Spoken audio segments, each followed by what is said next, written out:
সিরাত পার হয়ে মানুষের মধ্যে লেনদেন শেষ হয়ে গেছে। যারা অন্যদের হক নষ্ট করেছিল তারা তাদেরকে তাদের ভালো আমলগুলো দিয়ে দিয়েছে। কিছু লোককে ফিরিয়ে দেওয়া হয়েছে জান্নাতের দ্বার প্রান্ত থেকে। আল্লাহর অশেষ রহমত, আপনার সেই পরিণতি হয়নি। পৃথিবীতে যারা আপনার পিঠ পেছনে দু চারটা খারাপ কথা বলেছিল, আপনার দিন পালন নিয়ে হাসি ঠাট্টা করেছিল, আজ সেই মন্তব্যগুলোর জন্য আপনি নিজেকে অত্যন্ত ভাগ্যবান মনে করছেন। আপনি ভুলবশত একটু আধটু যাদের হক নষ্ট করেছিলেন, সেই হক নষ্ট করা সত্ত্বেও আপনাকে ফিরে যেতে হয়নি, কারণ আপনি এমন এক সময় ইসলামকে ধরে রেখেছিলেন যখন ইসলাম সঠিকভাবে পালন করা ছিল গরম কয়লা হাতের মুঠোয় ধরে রাখার চেয়েও কঠিন। হাজারো মানুষের কটু কথা সহ্য করে সবরের সাথে দিন পালন করার পুরস্কার আজ আপনার সামনে। এরপর এক স্বর্গীয় কণ্ঠ আপনাকে উদ্দেশ্য করে বলে, يا أيتها النفس المطمئنة ارجعي إلى ربك راضية مرضية فادخلي في عبادي وادخلي جنتي। সময়ের শুরু থেকে শেষ পর্যন্ত প্রতিটি মুমিন ব্যক্তি জান্নাতের দরজার দিকে ছুটে চলছে। এর মধ্যে উম্মতে মুহাম্মদ সাল্লাল্লাহু আলাইহি ওয়াসাল্লাম কতজন? আপনার মনে পড়ে যায় বুখারীর সেই হাদিস যেখানে রাসূল সাল্লাল্লাহু আলাইহি ওয়াসাল্লাম তার উম্মতকে উদ্দেশ্য করে বলেছিলেন, আমি আশা করি তোমরাই হবে জান্নাতের অর্ধেক জনসংখ্যা। জান্নাতের রয়েছে ৮টি দরজা। বাবুস সালাহ খুলে দেয়া হবে তাদের জন্য যারা তাদের সালাত ঠিকভাবে আদায় করত। বাবুল জিহাদ খুলে দেয়া হবে মুজাহিদিনদের জন্য। বাবুস সাদাকা খুলে দেয়া হবে যারা বেশি বেশি দান সাদাকা করত। আর রাইয়ান হবে তাদের জন্য যারা বেশি বেশি রোজা রাখত। আল আইমান হবে যারা হিসেব ছাড়া জান্নাতে প্রবেশ করবে তাদের জন্য। আল কাযিমিন আল গায়ব হবে যারা নিজেদের রাগ নিয়ন্ত্রণ করত এবং অন্যদের ক্ষমা করে দিত। এছাড়াও হজ পালনকারীদের জন্য থাকছে বাবুল হজ এবং ঘন ঘন আল্লাহকে স্মরণকারীদের জন্য থাকবে বাবুল যিকর। কারো কারো জন্য জান্নাতের একটি দরজা খোলা থাকবে, কারো কারো জন্য একাধিক দরজা খোলা থাকবে, কারো কারো জন্য জান্নাতের সব কটি দরজা খোলা থাকবে। আল্লাহ যেন আমাদের জন্য জান্নাতের প্রতিটি দরজা উন্মুক্ত করে দেন। আপনি জান্নাতের একটি দরজার দ্বার প্রান্তে, কিন্তু একে আপনি দরজাই বা বলেন কি করে? এ এত প্রকাণ্ড এক প্রবেশ পথ যে এর দুপাশ কোথায় গিয়ে শেষ হয় চোখে দেখা যায় না।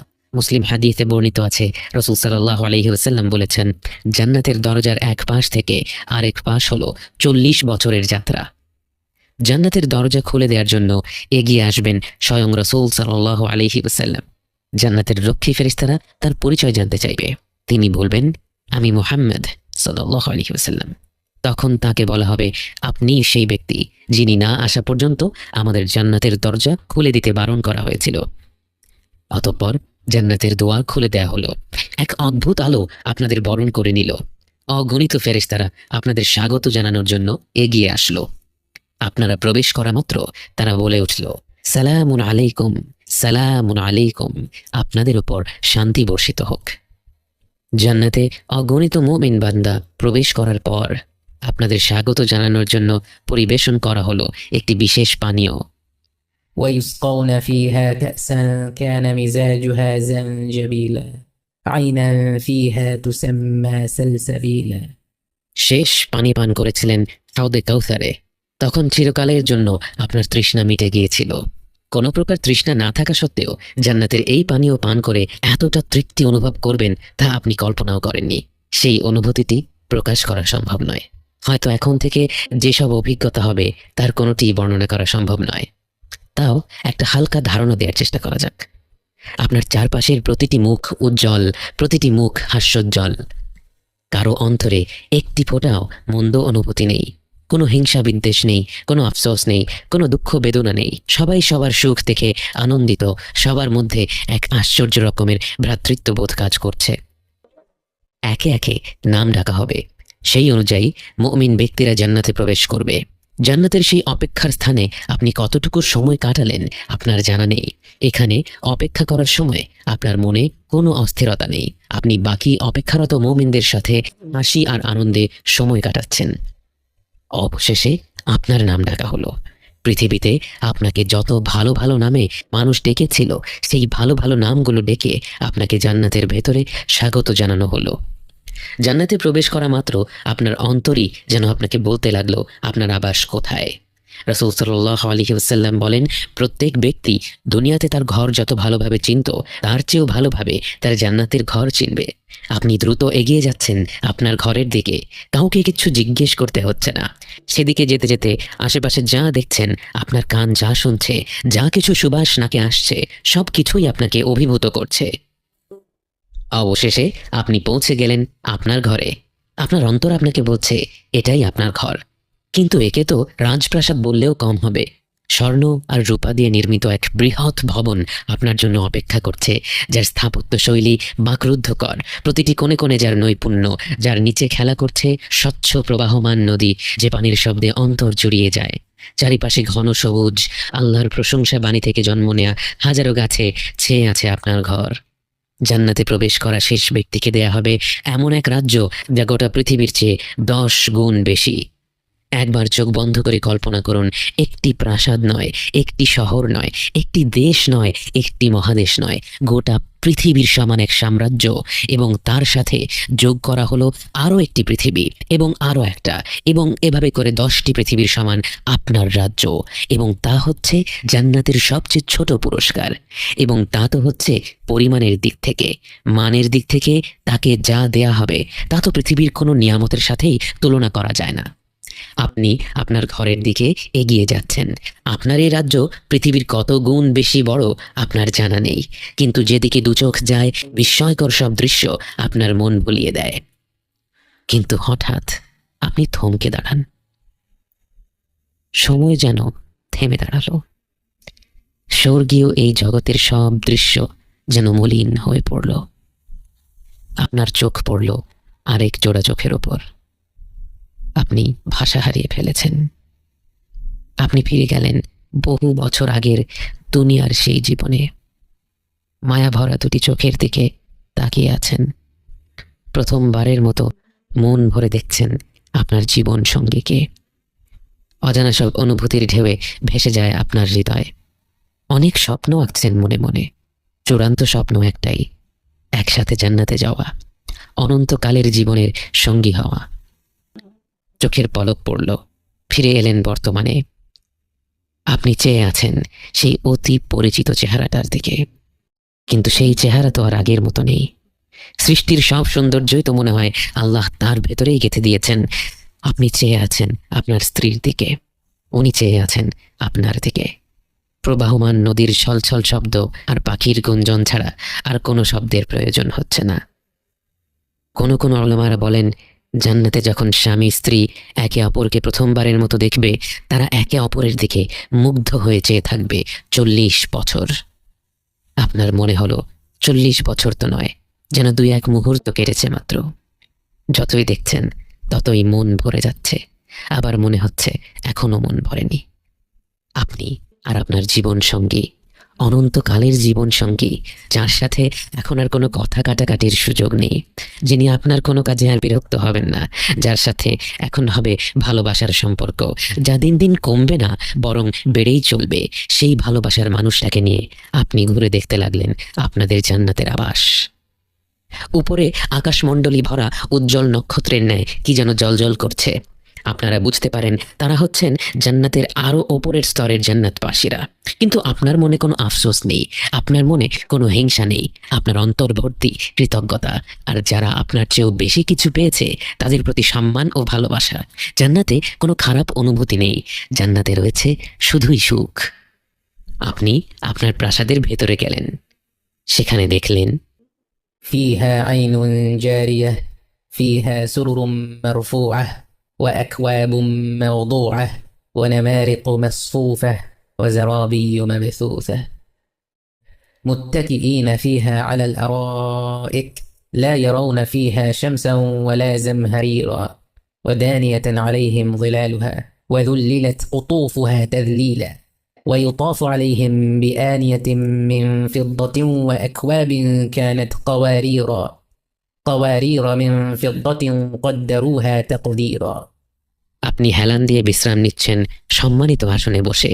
স্বর্গীয় ফল ফলাদি আপনার হাতের নাগালে। মনোহর পাত্রে হরেক রকমের পানীয় পরিবেশন করছে হাস্যোজ্জ্বল চিরতরুণেরা, যাদের দেখে ছড়িয়ে থাকা মুক্তোর মতো মনে হচ্ছে। প্রতিটি মুহূর্ত আপনি তৃপ্তি ভরে আস্বাদন করছেন। এখানে কোনো তাড়াহুড়ো নেই। হয়তো মাসখানেক কেটে গেল বিভিন্ন ধরনের খাবার ও পানীয় উপভোগ করতে করতে। হয়তো বছর খানেক কেটে গেল আপনার স্ত্রীর সাথে গল্প করতে করতে। হয়তো একে অপরকে বলছেন কেমন ছিল মৃত্যুর পরের যাত্রা, কি কি ঘটেছিল। হয়তো ফিরে দেখছেন জীবনের সেই ক্ষুদ্র সময়টা যখন আপনারা একসাথে ছিলেন এবং আগ্রহ নিয়ে আলোচনা করছেন কেমন হবে আপনাদের অনন্তকালের যাত্রাটি। স্বর্গীয় খাবারের পাশাপাশি আপনার জন্য রয়েছে পবিত্র হুর, যাদের সম্পর্কে আল্লাহ তাআলা বলেন, فيهن خيرات حسان فبأي آلاء ربكما تكذبان حور مقصورات في الخيام فبأي آلاء ربكما تكذبان لم يطمثهن إنس قبلهم ولا جان فبأي آلاء ربكما تكذبان متكئين على رفرف خضر وعبقري حسان فبأي آلاء ربكما تكذبان تبارك اسم ربك ذي الجلال والإكرام যদিও দুনিয়ার জীবনে এমন একটি নিয়ামতের কথা শুনলে আমাদের মনে নানা প্রশ্ন জাগে। জান্নাতে কোনো খারাপ অনুভূতি নেই। আপনি ফল ফলাদি উপভোগ করলে যেমন আপনার স্ত্রীর সে ব্যাপারে কোনো আপত্তি থাকবে না, আপনি হুরদের সঙ্গ উপভোগ করলেও আপনার স্ত্রীর সে ব্যাপারে কোনো আপত্তি থাকবে না। এবং তিনিও আল্লাহর কাছ থেকে যা যা অজস্র নিয়ামত পাবেন সেগুলো যেমনই হোক না কেন আপনার সেগুলোর ব্যাপারে কোনো আপত্তি থাকবে না। আপনারা একে অপরের জন্য খুশি থাকবেন এবং প্রত্যেককে আল্লাহ যার যার প্রকৃতি অনুযায়ী নিয়ামত দিবেন এবং তিনি আল আলিমুল হাকিম। কিন্তু জান্নাতের পুরোটা সময় তো আপনি শুধু আপনার আবাসেই কাটিয়ে দেবেন না। জান্নাতবাসীরা একে অপরের সাথে দেখা করবে, গল্প করবে, আনন্দ করবে। আপনি দেখা করতে গেলেন আপনার বাবা মায়ের সাথে, আপনার দাদা দাদি, নানা নানির সাথে। পরম আনন্দের এই মুহূর্তের সবচেয়ে অদ্ভুত বিষয়টি হলো জান্নাতে আপনারা সবাই সমবয়সী। কারণ জান্নাতে সবার বয়স পৃথিবীর 33 বছর বয়সের সমতুল্য এবং সেখানে কারো বয়স একদিনও বাড়ে না। আপনারা সবাই মিলে অনেক অনেক গল্প করলেন। গল্পের মাধ্যমে জানতে পারলেন আপনার পূর্বপুরুষেরা কিভাবে প্রথম ইসলাম গ্রহণ করলো, কিভাবে তাদেরকে ইসলামের দাওয়াত দেয়া হয়েছিল। আপনি খুঁজে বের করলেন সেই ব্যক্তিকে যিনি আপনার জন্মের 500-600 বছর আগে আপনার এক পূর্বপুরুষকে ইসলাম সম্পর্কে বলেছিল, যার প্রচেষ্টার ফলে আপনার বংশের হাজারো মানুষ সহজেই ইসলাম গ্রহণ করে ফেলেছে। জান্নাতের রয়েছে একটি সুক বা বাজার, কিন্তু জান্নাতের বাজারে তো ক্রয় বিক্রয় করার কিছুই নেই, বরং সেখানে মানুষ যাবে একে অপরের সাথে দেখা সাক্ষাৎ করার জন্য। সেখানে আপনার সুযোগ হলো স্বয়ং রাসূলুল্লাহ সাল্লাল্লাহু আলাইহি ওয়াসাল্লামের সাথে কথা বলার। যদিও তার সাথে কথা বলতে চায় এমন কোটি কোটি জান্নাতবাসী রয়েছে, কিন্তু আপনি তার সাথে মন ভরে কথা বলার সুযোগ পেলেন, কারণ জান্নাতে সময়ের কোনো অভাব নেই। আপনি গল্প করলেন আবু বকর, ওমর, ওসমান ও আলী রাদিয়াল্লাহু আনহুমের সাথে, কথা বলেন ইসলামের ইতিহাসের শ্রেষ্ঠ ব্যক্তিত্বদের সাথে। আপনি তাদের সাথে যতটা উৎসাহ নিয়ে কথা বলছেন, তারাও আপনার সাথে ততটাই উৎসাহ নিয়ে আলাপ করছে, বিস্ময় ভরে আপনার জীবনের গল্প শুনছে। এত বেশি ফিতনার সময় জন্মগ্রহণ করেও তুমি কিভাবে তোমার দিনকে ধরে রাখলে? আপনি বললেন, এ ছিল শুধুই আল্লাহর নিয়ামত। তিনি আমাদের ভুলগুলো ক্ষমা না করলে আমরা কখনোই আজ এখানে থাকতে পারতাম না। আল্লাহর রহমত, ভালোবাসা আর নিয়ামতে ডুবে থাকা প্রতিটি জান্নাতবাসী তখন মনে করছে তাদের আর কোনোই চাওয়া পাওয়া নেই।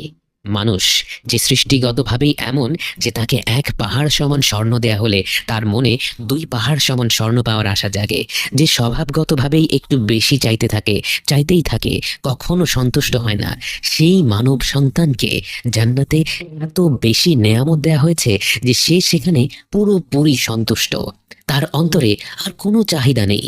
প্রতিটি মুহূর্তেই আনন্দ, প্রতিটি মুহূর্তেই তৃপ্তি, আর সেই তৃপ্তি কেবল বেড়েই চলছে।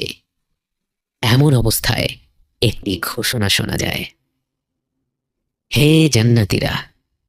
সেই কণ্ঠ শুনে প্রতিটি অন্তর তীব্র ভালোবাসা আর শ্রদ্ধায় কেঁপে ওঠে, কারণ এ তো স্বয়ং আল্লাহ তাআলার কণ্ঠ। জান্নাতবাসীরা বলে ওঠে, হে আমাদের রব, আমরা উপস্থিত আছি, সমস্ত কল্যাণ আপনারই হাতে। আল্লাহ তখন জিজ্ঞেস করবেন, তোমরা কি সন্তুষ্ট? সবাই বলে ওঠে, হে আমাদের রব, আমরা কেন সন্তুষ্ট হব না? আপনি আমাদের এমন সব জিনিস দিয়েছেন যা আপনার সৃষ্টি জগতের অন্য কাউকে দেননি। সবার অন্তর যখন কৃতজ্ঞতায় ভরে উঠছে, তখন সবাইকে হতভম্ব করে দিয়ে আল্লাহ তাআলা জিজ্ঞেস করলেন, আমি কি তোমাদের এর থেকে আরো উত্তম কিছু দান করব না? সবাই বাকরুদ্ধ হয়ে যায়। যেই জান্নাতে প্রতি মুহূর্তে এমন সব দৃশ্য, এমন সব শব্দ, এমন সব ঘ্রাণ, এমন সব স্বাদ, এমন সব অনুভূতি যা মানুষ কখনো কল্পনাও করতে পারেনি, যে নিয়ামতগুলো প্রতি মুহূর্তে হয়ে উঠছে আরো বেশি আনন্দদায়ক, এমন নিয়ামতের চেয়ে উত্তম পুরস্কার আর কি হতে পারে? সবাই বলে উঠল, হে রব, এর চাইতে উত্তম আর কি হতে পারে? তখন আল্লাহ বললেন, আমি তোমাদের ওপর আমার সন্তুষ্টি স্থাপন করব। এরপর তোমাদের ওপর আমি আর কখনো অসন্তুষ্ট হব না। আল্লাহ আপনাকে নিয়ে পুরোপুরি সন্তুষ্ট। আল্লাহ এই অনন্তকালের জীবনে আপনার কোনো কাজে, কোনো কথায়, কোনো চিন্তায় আর কখনো রাগ করবেন না, কখনো অসন্তুষ্ট হবেন না। এই প্রথমবার মনে হলো আপনার গোটা অস্তিত্ব যেন সত্যিকার অর্থে সার্থক হলো। এবং এরপর সেই মুহূর্ত, যার জন্য প্রতিটি আত্মা যেন সৃষ্টি হওয়ার পর থেকেই অধীর অপেক্ষায় ছিল, সেই মুহূর্ত, যে মুহূর্ত প্রতিটি অন্তর খুঁজে বেরিয়েছে প্রকৃতিতে, ভালোবাসায়, উদারতায়, ভ্রাতৃত্ববোধে, সৌন্দর্যে, ভূমিষ্ঠ হওয়ার পর থেকে প্রতিটি ক্ষণে কিন্তু কোথায় যেন কোনো এক কমতি ছিল, তা ঠিক বুঝতে পারেনি। সবাইকে বাকরুদ্ধ করে দিয়ে আল্লাহ তার ও তার বান্দাদের মধ্যে থেকে তার হিজাব উঠিয়ে নেন। প্রতিটি বান্দা উপরে তাকিয়ে দেখছে, তাদের সামনে স্বয়ং আল্লাহ তাআলা হাজির হয়েছেন। আপনি আল্লাহকে দেখছেন, আপনি আল্লাহকে দেখছেন, আপনি আল্লাহকে দেখছেন। জান্নাতের যে নিয়ামতের মহাসাগরে ভেসে আপনি এই প্রান্তরে এসেছেন, যে সকল নিয়ামতের জন্যই আপনি কৃতজ্ঞ, যে সকল নিয়ামত তখনও আপনার কাছে অত্যন্ত প্রিয়, কিন্তু এই চূড়ান্ত নিয়ামত, আল্লাহকে সরাসরি দেখার নিয়ামত, হয়ে গেল প্রতিটি বান্দার সবচেয়ে প্রিয়, সবচেয়ে মূল্যবান, সবচেয়ে বিশেষ পুরস্কার। আল্লাহ যুল জালালি ওয়াল ইকরাম, যিনি মর্যাদা ও মাহাত্ম্যের অধিকারী, তার কর্তৃত্বের কাছে যেন ভাষাও মাথা নত করে ফেলে। এবং সেই মুহূর্তে সবাই জীবনের এই দীর্ঘ যাত্রার অর্থ বুঝতে পারে এত প্রতিকূলতা পেরিয়ে, এত ভুল ভ্রান্তির পর, এতগুলো ধাপ পেরিয়ে, এতভাবে নিজের অন্তরকে সংশোধন করে, জীবন ও পরকালের পরীক্ষাগুলো পার করে এই গন্তব্যে পৌঁছানোর উদ্দেশ্য আসলে কি। এক নিঃসৃত তরল থেকে জন্ম নেওয়া মানুষ যে এত দুর্বল, এত অসহায়, এত ক্ষুদ্র, আজ সৃষ্টির প্রতিপালকের সামনে দাঁড়িয়ে তার এতটা নিকটে, তার পরিপূর্ণ সন্তুষ্টি অর্জন করে কোনো প্রকার বাধা ছাড়া তার সাথে সাক্ষাৎ করছে, তার মহিমার দীপ্ত প্রভার প্রবলতায় সে চূর্ণ বিচূর্ণ হয়ে যায়নি, বরং সে তার আলোয় আলোকিত হয়ে তার এই পরম নিয়ামত গ্রহণ করতে পারছে। আপনি বুঝতে পারেন আপনার অস্তিত্বের প্রতিটি মুহূর্তেই আসলে আর রহমানির রহিম আপনাকে তার কাছে টেনে নিচ্ছিলেন, এবং সেই গন্তব্যে পৌঁছানোর জন্য আপনার যা যা প্রয়োজন তাই আপনাকে দিয়ে গেছেন। তার সান্নিধ্যের পবিত্রতায় প্রবেশ করার জন্য আপনার যে আত্মশুদ্ধির প্রয়োজন ছিল, জীবন, মৃত্যু, জীবনের মাধ্যমে তিনি আপনাকে সেই আত্মশুদ্ধির পথ দেখিয়ে দিয়েছেন। এবং আলহামদুলিল্লাহ, আলহামদুলিল্লাহ, আপনি সেই পথে ছোট ছোট ধাপ নিয়েছিলেন। দুনিয়ার ক্ষণিকের জীবনের কোনো এক পর্যায়ে, কোনো এক অনুপ্রেরণায় আপনি সিদ্ধান্ত নিয়েছিলেন আপনি তার দিকে একটি ধাপ নেবেন, একটুখানি এগোবেন, এবং সেই একটি ধাপের ফলে তিনি আপনাকে তার রহমত আর ভালোবাসায় এমনভাবে আবরণ করে নিয়েছিলেন, নিয়ামতের পর নিয়ামত দিয়ে আপনাকে এমনভাবে ডেকে নিয়েছিলেন তার কাছে। আজ জান্নাতের এই নির্মল প্রান্তরে বসে আপনি আল্লাহকে দেখছেন, তার নিকটে পৌঁছে গেছেন। আপনার ভূমিষ্ঠ হওয়া আজ সার্থক হলো। জীবন, মৃত্যু, জীবনের যাত্রা আজ সার্থক হলো।